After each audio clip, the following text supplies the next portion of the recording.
Hello students, good morning. This is class 11-12 subject English Lit और हम pros पढ़ रहे हैं और प्रोज में फर्स्ट चैप्टर है आपका अ गर्ल विद अ बास्केट, एक टोकरी वाली लड़की। इसके जो राइटर नेम है वो है विलियम सी डगलस। और विलियम को किस तरह से याद रखेंगे इसका आज मैं तुम्हें छोटा सा ट्रिक बता रहा हूँ, छोटी सी ट्रिक बता रहा हूँ। विल आई एम, विलियम की स्पेल क्या है? Will I am, William C Douglas. तो प्रीवियस क्लास में हमने आपको इसकी रीडिंग और वर्ड मीनिंग करा दी थी, उससे आगे आज कुछ वर्ड मीनिंग्स हैं और अगला पैसेज है, अगला पैराग्राफ आप पढ़ रहे जा रहे हैं, आपके सामने देखेंगे ध्यान से। पेज नंबर 8 है। एट वन स्टेशन, एक स्टेशन पर my routine of talking with the people, लोगों के साथ मेरा बात करने का जो सिलसिला था वॉज इंटरप्टेड, रुक गया। इट मीन्स उसमें बाधा पड़ गई कुछ। एज सून एज, जैसे ही आई अलाइटेड, जैसे ही मैं ट्रेन के डिब्बे से उतरा यानी रेलगाड़ी से उतरा, a group of young children, एक छोटे छोटे बच्चों का झुंड, गैदर्ड अराउंड मी, मेरे चारों ओर इकट्ठा हो गया।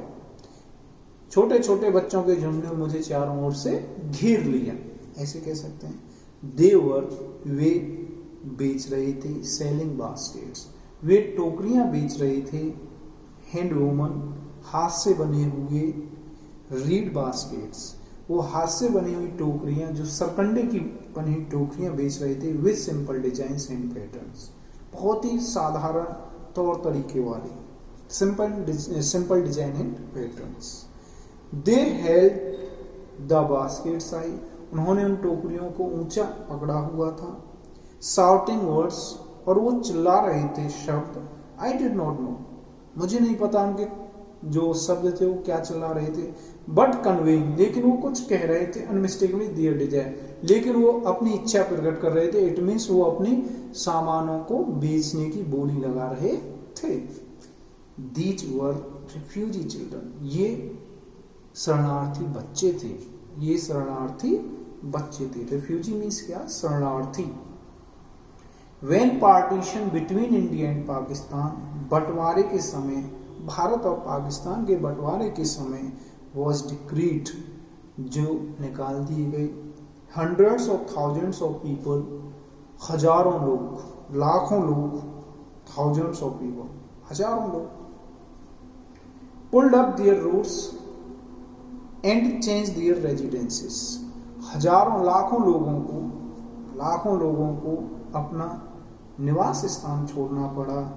एंड चेंज दियर रेजिडेंस, और उन्हें अपना निवास स्थान बदलना पड़ा, उन्हें अपने घर बार छोड़ने पड़े और दूसरी जगह उन्हें बसना पड़ा, सेटल होना पड़ा।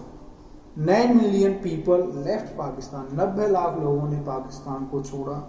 एंड केम टू इंडिया, और भारत आ गए। Driven by the fear of religious fanaticism, धर्मांधता के कारण 90 लाख लोगों ने पाकिस्तान को छोड़ा और वो धार्मिक धर्मांधता के कारण भारत आ गए। दे वर पुअर पीपल, ये गरीब लोग थे। टू स्टार्ट विथ, जिनको अपना यहाँ से स्टार्ट करना पड़ा, अपना जीवन यहाँ से शुरू करना पड़ा। They were poorer as they begin their long track, ये इतने गरीब थे जब इन्होंने अपनी यात्रा शुरू की थी।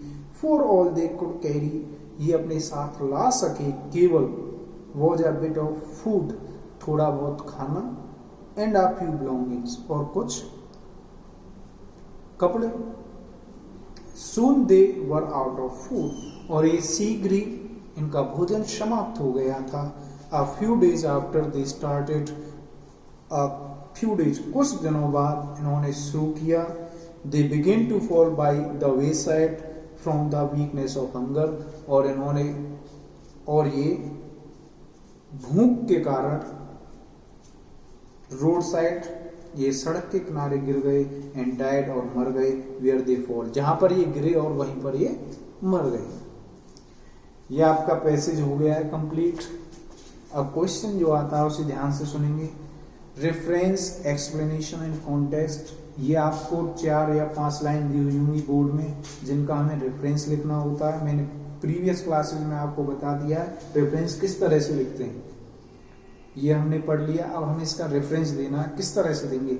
These lines have been taken from the lesson a girl with a basket and written by William C Douglas. इस तरह से आप इसका रेफरेंस देंगे। 2 मार्क्स हो गए। Right the word meanings, in word meanings को लिखेंगे और इस चैप्टर को, इस पैराग्राफ को मैंने आज यहां तक कराया, इसको रीड करेंगे। That's it. ओके।